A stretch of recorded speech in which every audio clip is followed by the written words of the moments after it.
Véronique de Keyser est psychologue de formation, professeure émérite de l'Université de Liège, militante laïque depuis longtemps et donc présidente du CAL depuis une année et demie environ. Et donc je lui cède la parole avant de commencer à débattre au sujet de son intervention, mais aussi des autres. Merci beaucoup. Alors, je vais faire quelque chose que je ne fais quasi pas, c'est-à-dire quasi jamais, c'est-à-dire me référer, en tout cas la plupart du temps, à mon texte, si je veux rester dans les 40 minutes. J'aime pas ça, j'adore parler, mais je pense que sinon je vais beaucoup déborder et on aura l'occasion de rediscuter de toute façon, de façon plus libre après. J'ai pris comme titre quelque chose qui résume l'idée, en tout cas, de ce travail, c'est croire ou ne pas croire, est-ce bien la question?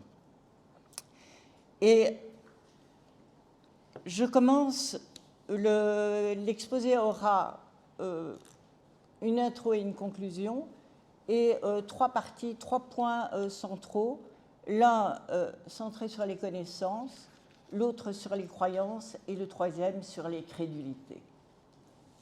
Et très clairement, je parlerai de ici et maintenant. Je ne ferai pas de fresque historique, d'abord parce que d'autres l'ont fait beaucoup mieux que moi, et puis parce que, alors que nous avons juste à côté de nous une manifestation contre les antivax qui se déroule, je trouve que ce ne serait pas jouer avec son temps que de commencer à débattre de la laïcité il y a X années. Voyons ce qui se passe aujourd'hui. Alors, on voudrait nous faire croire, en ces temps de pandémie et d'éco-anxiété, j'ai appris ce nouveau mot, d'éco-anxiété généralisée, que la faute reviendrait à la sécularisation de ce monde. Arrose sur la laïcité, ou sur l'athéisme aussi, mère de tous les maux. J'exagère? Même pas. Alors que les fake news, les thèses complotistes les plus folles circulent sur les réseaux sociaux, une maison d'édition respectable se fait l'écho de cette thèse complotiste.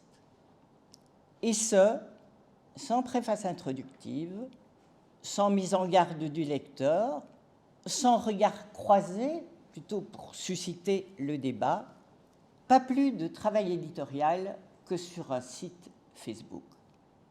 Je vous lis la page de garde d'un livre qui vient de paraître, maintenant, aux éditions 2021, aux éditions La Découverte, sous la plume de Mohammad Amer Méziane. Il s'intitule « Des empires sous la terre, histoire écologique et raciale de la sécularisation ». Alors, je cite une demi-page, la page de garde. Essayez de vous accrocher parce que les mots sont souvent assez abscons. Alors, on appelle généralement sécularisation le phénomène qui aurait vu les sociétés occidentales sortir du règne de l'hétéronomie et entrer dans l'ère de l'histoire et de l'autonomie. Dès lors, les humains, guidés par la raison, auraient construit un monde libéré des croyances et des superstitions. C'est une toute autre histoire que raconte ce livre, une histoire dans laquelle la proclamation d'un monde sans Dieu est le fruit d'une impérialité hantant l'Europe et ses colonies depuis l'échec de la réunification de l'Empire chrétien par Charles Quint, un monde impérial qui s'annonce dès la fin du XVIIIe siècle comme le seul ayant dépassé les religions et ainsi capable de les réconcilier.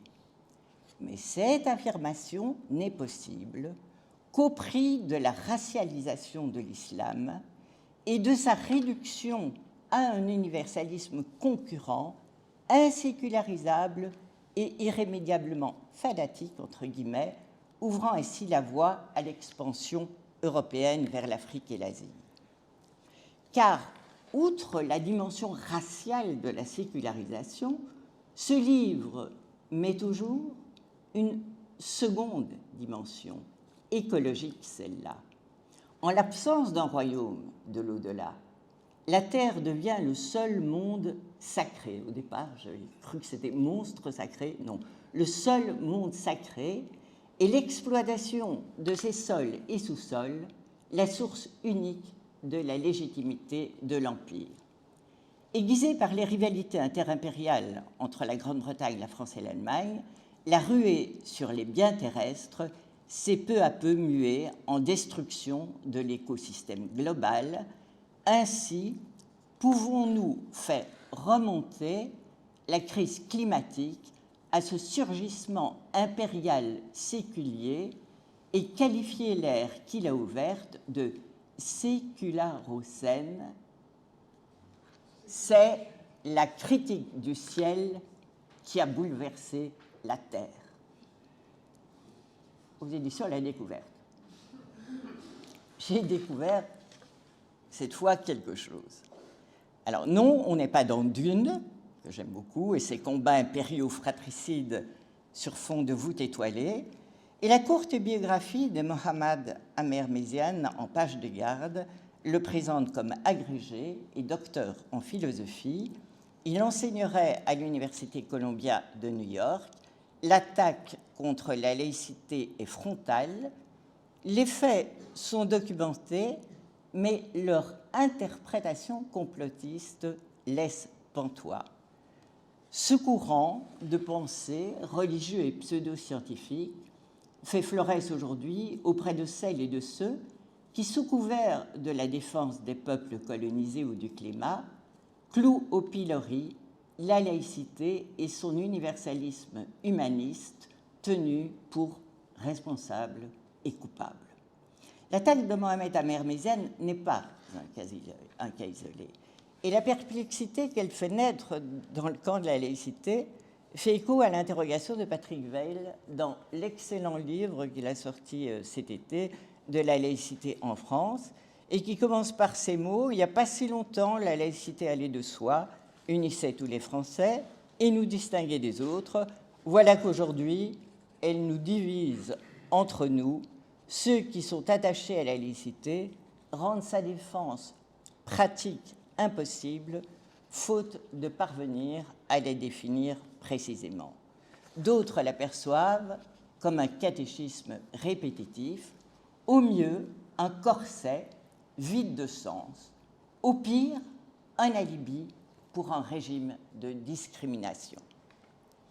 Eh bien, je tenterai d'expliquer en ces quelques minutes comment au XXIe siècle la laïcité voit les croyances et à la définir non pas comme un catéchisme, non pas uniquement à travers ses conquêtes historiques, mais comme une force humaniste à l'œuvre dans un monde bouleversé. Il est plus facile, c'est vrai, de lire la laïcité dans son passé, je ne dirais pas glorieux, mais tout de même, que dans le climat actuel, mais d'autres que moi ont écrit son histoire et avec infiniment d'intelligence, donc je n'y reviendrai pas.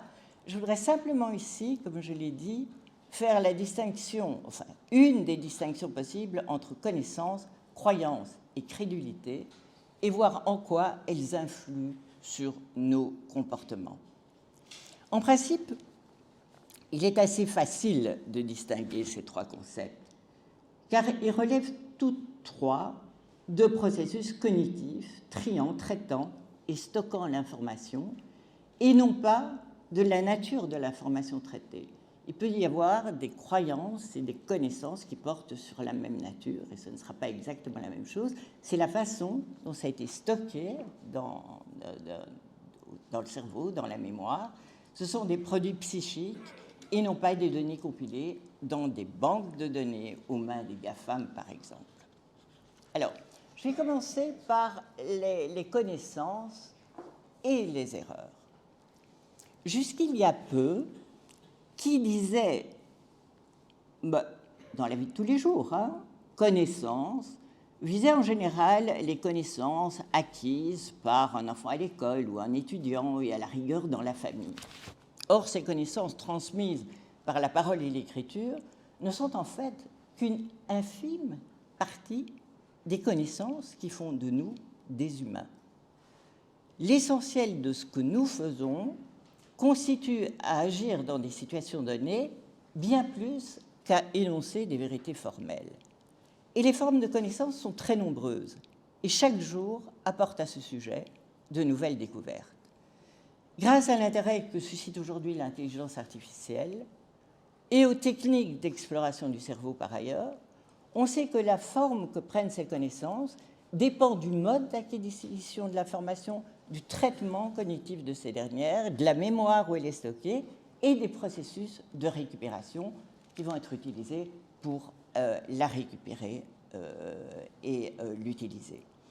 Les psychologues évoquent par exemple la mémoire sémantique, la mémoire épisodique, la mémoire à court et à long terme, la mémoire visuelle, la mémoire auditive, sensorielle, motrice, etc., qui sont dans des endroits où sont stockées des connaissances d'une nature tout à fait particulière, et tout ça sera remis en jeu au moment où on devra agir dans une situation donnée.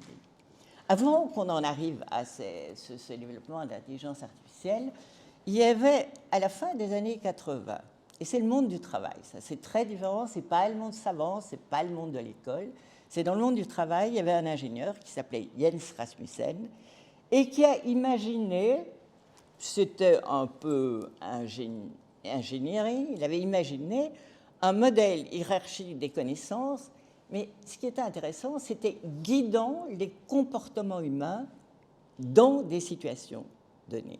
C'est-à-dire, à chaque fois, la connaissance était pensée en relation avec l'action qu'elle devait avoir dans une situation donnée.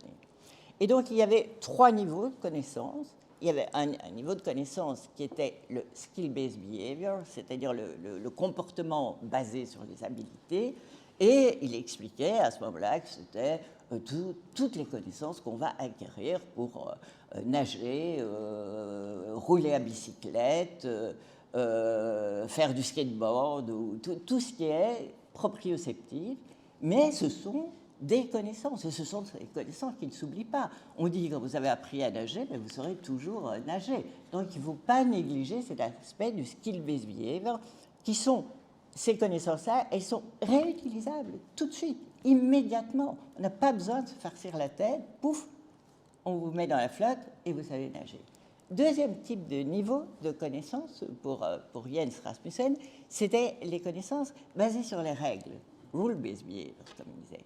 Rule-based behavior, eh bien, c'est toutes les connaissances que nous avons emmagasinées sur le code qui nous entoure, et dont Bourdieu va dire, ben oui, le capital culturel, etc., capital symbolique, ce sont des choses qu'on n'apprend plus à l'école, mais le fait de savoir entrer dans un restaurant et de savoir comment il faut faire pour commander quelque chose en regardant dans le menu, etc., ça fait partie de ces connaissances.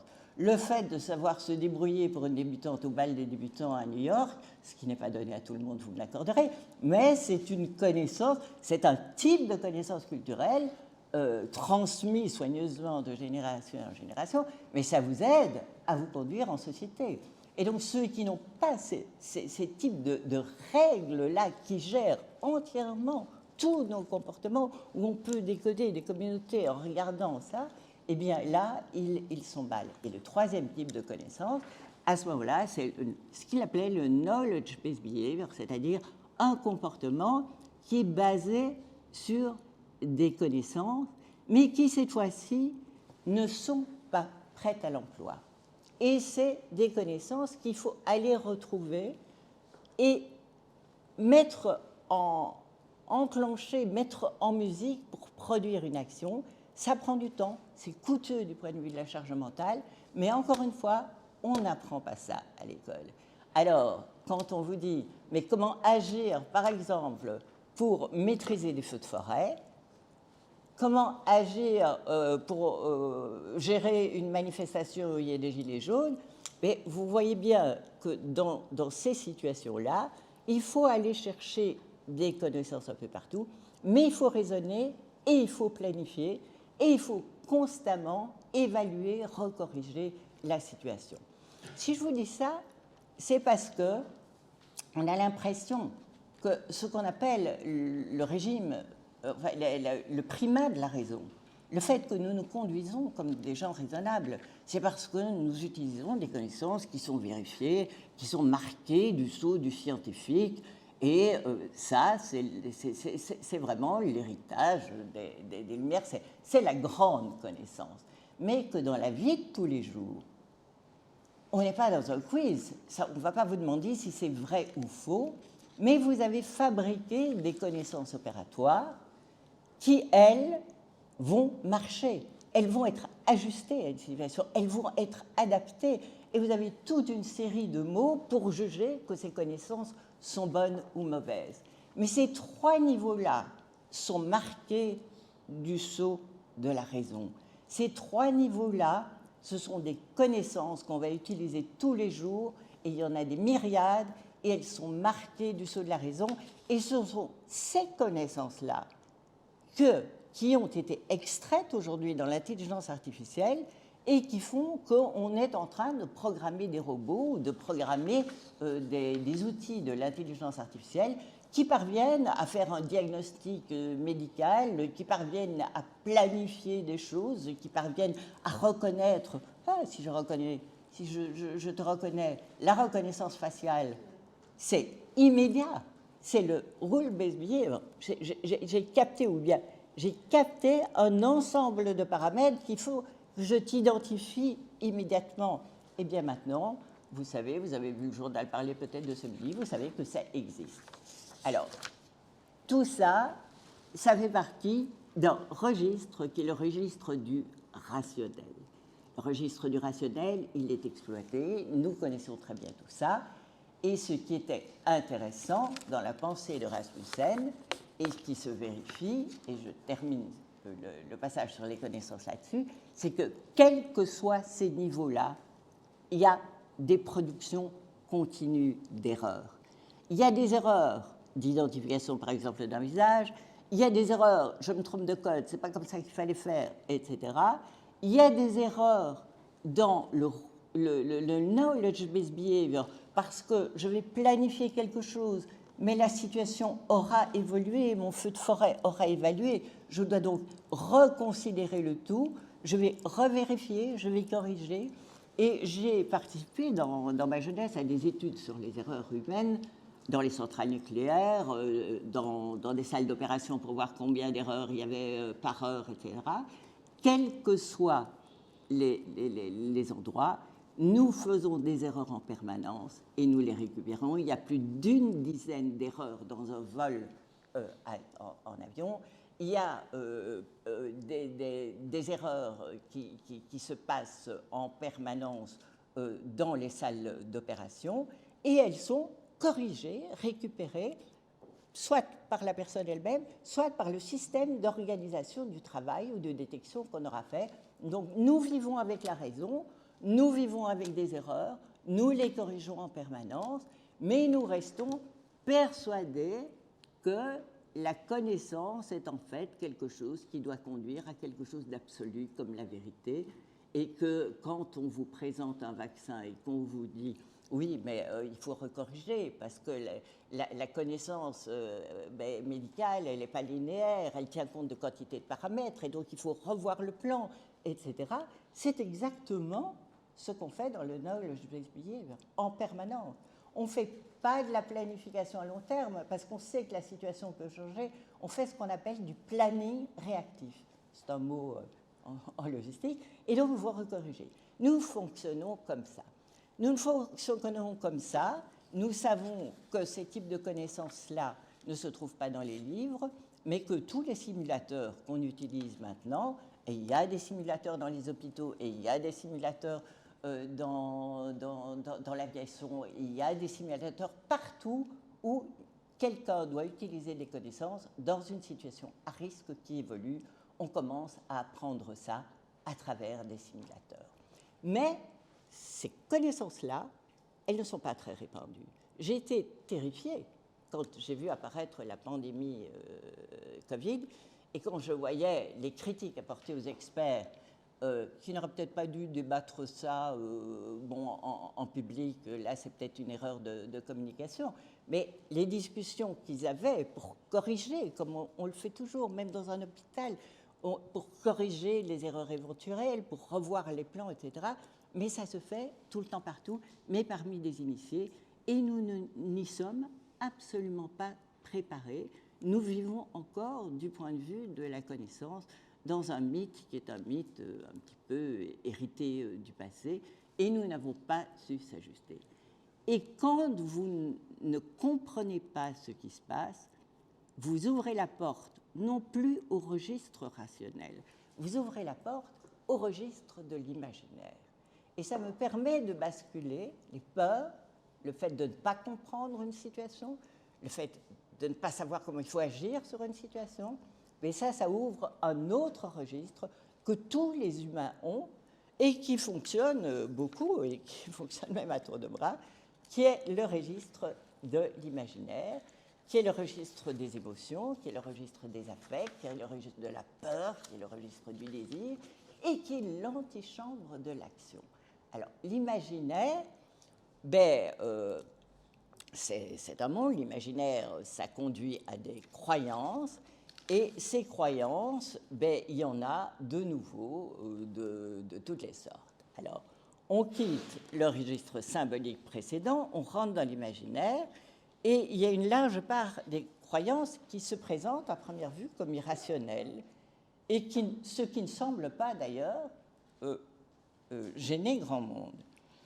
Alors, prenons le sens de croyance dans son concept, le concept de croyance dans son sens le plus populaire, c'est-à-dire de croyance magique, ancestrale. Je parle sous quelqu'un qui a écrit sur les mythes, donc je me cache, mais moi, par contre, j'ai beaucoup vécu en Bretagne, j'ai ma maison en Bretagne, et je peux vous dire que là, je dois me farcir tout l'encou, toutes les croyances populaires là-bas qui sont extraordinaires. Donc, on peut croire à l'encou, on peut croire aux trolls, aux mythes, aux dieux, à la magie noire ou blanche, aux fantômes, à l'horoscope, à la pleine lune. Et ce n'est pas réservé à des paysans supposés incultes. Au contraire, François Mitterrand avait son astrologue personnel, Élisabeth Tessier. Je ne crois pas que c'était pour la galipette nécessairement. Donc l'idée de force occulte qui influence, quoique Mitterrand était tout de même assez bien placé pour ça, mais ce n'est pas le propos aujourd'hui. Non, Tessier a joué un grand rôle, spécialement à la fin de sa vie, et avec d'autres d'ailleurs. Mais l'idée de force occulte qui influencerait nos vies, ou pourrait prédire notre avenir, est largement répandue. Car le registre donc de l'imaginaire, et là je me répète, ne se fonde pas sur la raison, mais bien sur les affects. Alors parfois la croyance est un refuge pour échapper à une réalité pénible ou l'adoucir. Il est à noter d'ailleurs que les otages des otages séquestrés ont souvent, certains, eu un passage véritablement mystique pour ne pas devenir fou pendant une séquestration. C'est vraiment quelque chose qui est une possibilité, parce que là, c'est la zone de liberté complète. Ça n'a pas besoin de coller à la réalité, ça n'a pas besoin d'être vérifié. Il n'y a pas de vérification de l'erreur, par exemple, dans le domaine des croyances. Ça n'existe pas. Ce n'est pas un registre où on va faire ces contrôles et ces vérifications permanentes que, instinctivement, dans le régime de la raison, dans le régime symbolique, registre symbolique, vous avez tout le temps des boucles de régulation pour contrôler, instinctives, automatiques. Dans le régime de la croyance, il n'y a rien qui est contrôlé, c'est la liberté. On peut imaginer, on peut avoir un sentiment de surpuissance, on peut avoir un sentiment de colère, mais ça conduit à l'action. Alors, donc, parfois, la croyance est un refuge, parfois, c'est la recherche d'une sorte de vérification, de recherche d'une vérité cachée, parce que la personne a l'impression qu'on lui ment dans le monde réel. Parfois, c'est une source d'inspiration, et on sait très bien que dans la démarche scientifique, au tout début de la démarche scientifique, il y a une intuition Il y a une intuition qui vient de l'ordre de l'imaginaire et qui après sera vérifiée et passée à la moulinette de la démarche scientifique. Parfois, la croyance confond l'imaginaire et la réalité, et là, c'est un risque chez les plus vulnérables. C'est relativement rare, mais ça peut arriver. Et parfois, elle est manipulée avec une intention malfaisante pour exercer une influence et produire une action. Et là, évidemment, c'est alerte danger. Mais autant l'erreur, sa production et sa correction marquent les connaissances, autant les croyances, certes, c'est l'irrationnel, c'est l'imaginaire, mais c'est aussi la source de la croyance. Et ça, c'est capital. C'est-à-dire, on croit une personne, une source digne de confiance. Et tout passe par là. Donc, confiance ou pas confiance. Alors, derrière la croyance, donc, il y a une personne. Alors, est-elle sympathique? Est-elle convaincue elle-même de ce qu'elle dit? Est-ce qu'il y a d'autres personnes qui partagent son avis? Est-ce que c'est une réelle information? C'est-à-dire, est-ce qu'elle est plus qu'une donnée? C'est quelque chose de nouveau, improbable, inédit, à contre-courant des idées reçues et qui peut faire le buzz. Sur les réseaux sociaux, par exemple, auquel cas, si quelqu'un qui est une source de confiance divulgue, parce qu'on divulgue une information, on ne la donne pas, hein, on la divulgue, et du coup, l'internaute moyen, lambda, modeste, a le sentiment de se retrouver au carrefour d'une plaque tournante privilégiée, au cœur de la vérité, entre guillemets, d'une vérité qu'il doit partager au plus vite et avec tous ses amis. La même information, venant d'une autre source, journaliste par exemple, dirigeant politique, ou même maintenant scientifique, pourrait être interprétée comme une manipulation, un mensonge, vu le peu de crédit de ces professions dans l'opinion publique. Les faits ne suffisent pas à convaincre. Il faut une caution. Et cette caution, ce garant de la vérité, ce n'est plus une démonstration logique ou scientifique, mais une source de confiance capable d'interpréter les faits, de leur donner un sens, et n'importe quel sens, pourvu que la source soit considérée comme fiable ou prestigieuse, ou nimbée d'une certaine autorité. Trump a pu sortir les contre-vérités les plus atroces sans détruire son capital de confiance auprès de ceux qui le suivaient.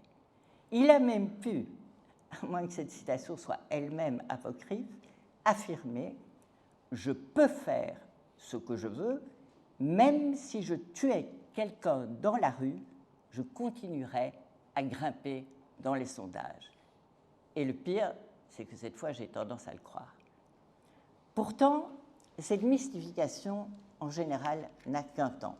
Lorsque la source se répète, ne produit plus le choc de la nouveauté, le nombre des amis sur les réseaux sociaux se réduit, les likes s'essoufflent, la magie de l'imaginaire, parce que c'est une magie, n'opère plus, et les statues sont dévissées de leur piédestal. Les croyances, en effet, sont au cœur d'un marché de l'information qui obéit aujourd'hui à des lois financières. Tout produit, fût-il médiatique, a un cycle, et l'obsolescence rapide, le renouvellement constant est la règle du jeu.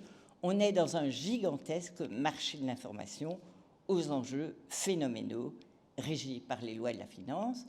Et je vous parlerai de celui qui a théorisé ça, mais c'est intéressant, c'est Bronner, mais j'y reviendrai. Par contre, attardons-nous un petit instant sur ce que nous dit l'anthropologue Sperber, qui est auteur d'un livre remarquable, de plusieurs livres remarquables, mais sur la contagion des idées. Et lui, il fait la distinction entre deux types de croyances. Celle du premier ordre, qui vise des faits, et les secondes, qui s'attachent aux interprétations. Alors, lorsque les croyances sont fondées sur des faits, on peut jusqu'à un certain point prouver leur fausseté. On peut jusqu'à un certain point empêcher en tout cas leur dissémination facile. Prenons une vieille maison dont les bruits étranges et les lumières intermittentes ont fait naître la rumeur qu'elle serait hantée. Les visiteurs affluent, de plus en plus convaincus qu'ils ont affaire à des fantômes.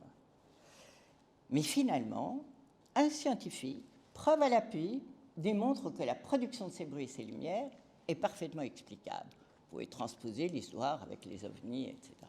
Bon. C'est naturel. Et les visiteurs, effectivement, cessent d'affluer. Mais ceux qui, parmi ces visiteurs, croient vraiment aux fantômes, et il y en a, restent convaincus que ces derniers ne logent peut-être pas dans cette maison-là, mais dans une autre, et qu'il faut continuer à les chercher ailleurs.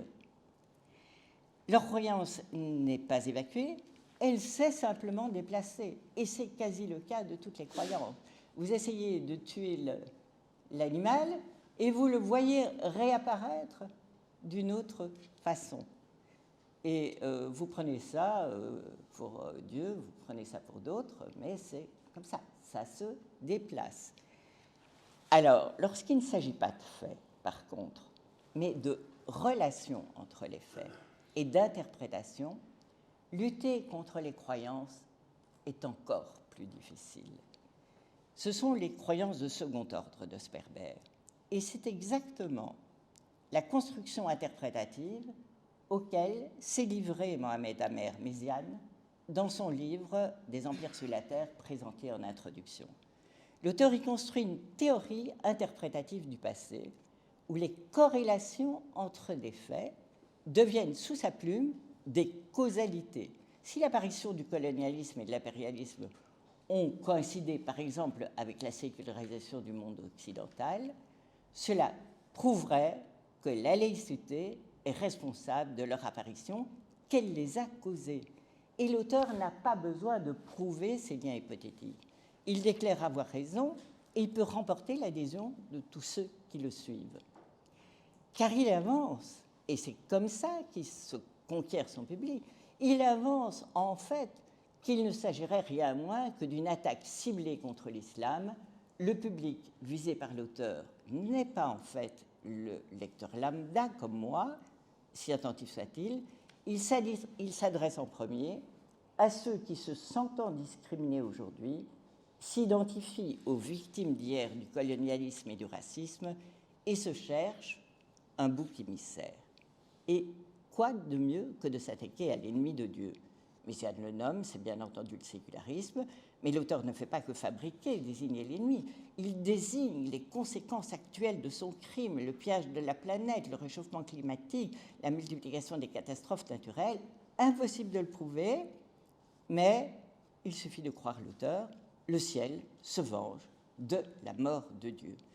La violence de cette déclaration, je ne rigole pas, est à peine voilée. Cette croyance-là ne provient pas de la culture populaire. Elle est sciemment fabriquée aujourd'hui par quelqu'un qui se pare de l'autorité académique et d'un public qui est un public crédule. Crédulité, le mot est lâché.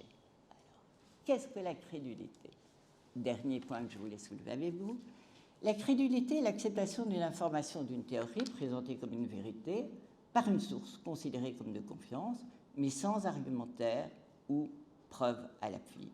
Tout influenceur présentant des faits erronés ou une pseudo-théorie basée sur des faits vérifiés, mais liés entre eux par des liens fantaisistes, cherche à produire chez les personnes crédules la riposte de son choix. C'est ça que je disais, c'est l'antichambre de l'action. La gamme des ripostes va des plus banales. Il s'agit de vendre un produit ou de chercher à se faire élire, par exemple, et donc on va raconter n'importe quoi, jusqu'à inciter à la haine, pousser au crime ou à l'acceptation d'une société finale. Il y a des complots vieux comme le monde. Et je citais l'idée, ils ne sont pas tous comme ça, hein, mais de créer un bouc émissaire. Rappelons-nous que pendant le Troisième Reich, les nazis ont lié la crise économique et monétaire et la présence de juifs dans les sphères financières, dans un narratif attribuant aux juifs la responsabilité de la misère des Allemands. Aujourd'hui, le Covid fait surgir quantité de fantasmes du même ordre et de fake news qui, à partir de faits réels, mais d'une interprétation complotiste, dénoncent un monde occidental prêt à asservir ou même à empoisonner une partie de la population mondiale, à savoir les plus pauvres dans les pays qui ont connu la colonisation. Par exemple, en RDC aujourd'hui, et à Kinshasa, et dans l'Est du Congo aussi, il est quasi impossible de vacciner parce que c'est considéré comme l'arme du monde occidental contre les produits, contre les populations de ces pays. Oui. Et c'est pour ça qu'il faut absolument qu'il y ait une fabrication locale du vaccin reprise par les gens-là, et là, ils auraient la confiance. Donc, nous ne savons rien, mais nous croyons à tout, parce que l'avenir est incertain, complexe, impossible à prévoir dans sa globalité. Il suscite des peurs et mobilise l'imaginaire. Les grands bouleversements de l'histoire ont toujours créé des vulnérabilités. Et c'est alors qu'on voit fleurir des gourous, des hommes providentiels ou des dieux, lorsque le chemin se perd et qu'il est difficile d'en retrouver la trace. Dans une enquête récente que vous avez certainement vue de la RTBF, près d'un tiers des Belges aujourd'hui souhaitent un régime autoritaire et centralisé, car ils se méfient des politiques. Oui, il y a bien quelque chose de pourri dans le royaume de Danemark. On mesure les dangers d'une telle évolution, ce qu'elle fait peser sur la démocratie et à quel point la manipulation des croyances est devenue ce que Gérard Bronner appelle une apocalypse cognitive. Je vous conseille de lire Bronner, il a écrit plusieurs livres, et c'est lui qui a avancé justement une théorie tout à fait économique de la gestion de l'information, montrant ce que rapporte effectivement une fake news et ce que rapporte une vérité. Il n'y a pas photo. Les intérêts sont très clairs. Une fake news vaut plus cher qu'une vérité, elle circule plus vite, entraîne plus de réactions et est vue plus souvent, d'où tout bénéfice pour les annonceurs. C'est bien le monde dans lequel nous vivons. Mais alors que les croyances sont très largement partagées dans tous les groupes sociaux, les crédulités, parce qu'elles sont liées aux peurs suscitées par les failles de notre démocratie, trouvent un terreau fertile chez les plus vulnérables. Qu'on se souvienne de l'électorat de Trump et de sa colère.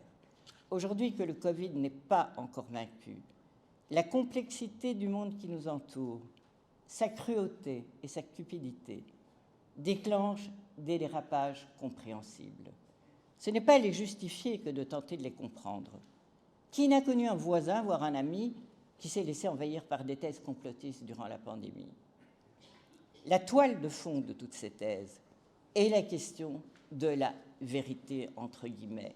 Cette vérité y serait toujours cachée et travestie par ceux qui détiennent le pouvoir. Cet axiome-là est la planche à billets de l'extrême droite. C'est la planche à billets de l'extrême droite qui a fait du complot son arme de guerre. Et des peurs qu'il génère sont dividendes assurés. Et ce faisant, l'extrême droite a un boulevard devant elle, car des travestissements de la réalité au mépris de la vie d'autrui, l'histoire en regorge. On pense à la silicose des mineurs, qui a mis tant d'années à être reconnue comme bataille professionnelle, comme maladie professionnelle au siècle dernier, au scandale, pas si lointain, du sang contaminé en France. Fabius n'est pas mort. À la bataille de Monsanto pour maintenir le glyphosate sur le marché, aux pressions des cigarettiers de l'OMS pour masquer le caractère cancérigène du tabac, aux coupes-fins meurtriers des laboratoires Servier. À chaque fois, l'argument économique a différé volontairement la décision politique de suspendre l'activité ou le produit nocif, entraînant sciemment la perte de vie humaine. Et la liste de tels scandales est interminable. C'est une lame de fond en chancre de nos sociétés capitalistes, quelles que soient les formes que ce capitalisme peut prendre à l'Est ou à l'Ouest. Comment s'étonner dès lors que dans une course au vaccin, dont chacun a pu mesurer les enjeux financiers, où la suspension du brevet a scandaleusement été écartée sous la pression de l'industrie pharmaceutique mondiale, l'hypothèse d'un masquage de tout ou de partie des conséquences de la vaccination sur la santé des patients explose soudain. Véritable baromètre de la confiance accordée aux experts et aux politiques. Quant aux désaveux dont ont souffert les scientifiques après la traditionnelle période de grâce, il est dû à l'incohérence apparente de leur position, mais j'ai expliqué que dans ces périodes flottantes, les connaissances ne sont pas linéaires. Si l'homme parvient encore à s'adapter à un changement, il échoue le plus souvent à bien gérer un changement dans le changement.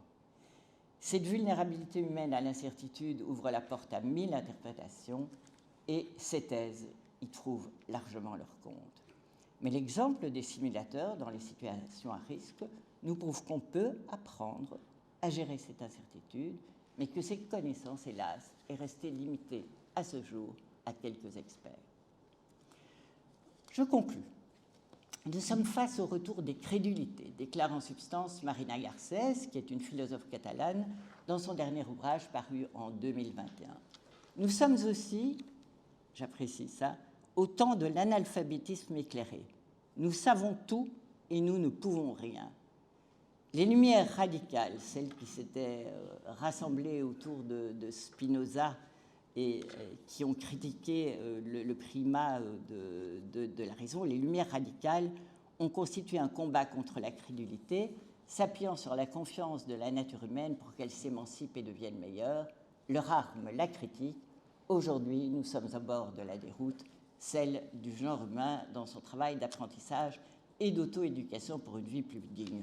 Je laisse ça à Garcés, mais elle propose de reprendre le combat contre la crédulité et elle dit, ce qui est juste, on connaît bien les relations entre savoir et pouvoir, mais il faut repenser celle qui lie savoir et émancipation et elle appelle à la création de nouvelles lumières radicales comme quantité d'autres femmes philosophes qui représentent un mouvement aujourd'hui, un mouvement sur lequel il y a beaucoup à dire et qui n'est pas l'objet là, mais on sent bien que ça bouge quelque part et ça bouge aussi dans un rapport à la nature. Alors, je termine, et Dieu dans tout ça. Croyance ou crédulité? La laïcité, en tout cas, a fait deux choix. Traiter l'apparition des dieux comme elle traiterait celle des trolls, c'est-à-dire comme une croyance parmi d'autres, et ne juger ces dernières qu'en fonction de leurs conséquences. C'est adopter l'approche de la praxis qui est vérifiable, et c'est à quoi nos croyances nous mènent-elles? Quel type d'action produisent-elles sur le monde? Ce que les croyants ont dans la tête ou dans l'âme intéresse assez peu la laïcité. C'est leur affaire. Qu'ils croient en un dieu, en un spaghetti volant, ou au pouvoir maléfique d'un chat noir, a peu d'importance, et c'est leur droit. C'est quand il y a massacre des chats qu'il faut commencer à s'inquiéter. Je lisais avec émotion hier soir le dernier livre de Richard Malka, Le droit d'emmerder Dieu, qui vient de paraître chez Garcés. Malka était l'avocat de Charlie Hebdo lors du procès des attentats de janvier 2015. Son livre est un vibrant plaidoyer pour le droit au blasphème et à la liberté d'expression. Il dit « Il faut ne jamais avoir lu le Coran et la Torah pour considérer qu'il s'agirait de religion de paix et d'amour. On y imagine 1000 supplices pour ceux qui s'écartent du chemin, des menaces, des sanctions, des raffinements plus cruels les uns que les autres pour exécuter les condamnés à mort. Ce ne sont pas des textes de paix et d'amour. Pour être honnête, seul le Nouveau Testament l'est. Le problème, c'est que la religion catholique a causé bien plus de morts que toutes les autres, et il recite la Saint-Barthélemy et les croisades. Non, les religions ne sont pas faites que de paix et d'amour, conclut-il, elles sont ce que les hommes en font. Dès lors, c'est socialement et politiquement parlant qu'il faut placer la limite, celle qu'une croyance ne peut franchir sans toucher au modèle démocratique d'une société, sans porter atteinte à autrui. C'est la position très claire du CAL. En Belgique, la Constitution et l'appareil législatif forment la structure des interdits, et la loi civile prime sur les lois divines. Mais ces interdits constituent un treillis à mailles larges, et tout ce qui n'est pas interdit étant permis, Les croyances continuent à nous donner, à nous laïcs, du fil à retordre. Partout, en Europe, les églises continuent à faire obstacle aux avancées en matière de santé reproductive, de recherche sur les cellules souches, d'orientation sexuelle, de mariage de personnes de même sexe, d'euthanasie, d'éducation sexuelle et même, aujourd'hui, de cours de philosophie et de citoyenneté. Les régimes autoritaires qui renaissent au sein de l'Union continuent à s'appuyer, comme ils l'ont fait tout au long du XXe siècle, et d'autres siècles aussi, sur les églises les plus réactionnaires ou les partis les plus réactionnaires des églises. Et je renvoie ici à un livre d'un de nos collaborateurs, François Fink, qui vient décrire les croisées de la contre-révolution et qui explore le retour actuel des conservatismes religieux et leur attaque aux droits des femmes dans une désolante répétition de l'histoire. Décidément, Jacques Derrida avait raison quand il évoquait dans ses séminaires l'impossible destruction du motif transcendantal, une croyance bien établie. Depuis le début de la pandémie, le mouvement laïque n'a cessé de s'affronter aux croyances, aux errements de l'imaginaire comme aux dangers de ces manipulations. La connaissance et la solidarité apaisent les peurs. Quant aux crédulités si difficiles à déraciner, on peut s'en émanciper. Nous en avons chacun le pouvoir. Et je laisse à Malka le dernier mot. C'est à nous et à nous seuls qu'il revient de réfléchir, d'analyser, de prendre des risques pour rester libres, libres de nous engager et d'être ce que nous voulons. C'est à nous et à personne d'autre qu'il revient de trouver les mots, de les prononcer, de les écrire avec force pour couvrir le son des couteaux sous nos gorges. Et si j'ai repris cette citation, c'est parce que nous sommes aujourd'hui, bien évidemment, au premier anniversaire de la mort de Samuel Paty, qui fut égorgé il y a 1 an, très exactement, en défendant la liberté d'expression et le droit au blasphème.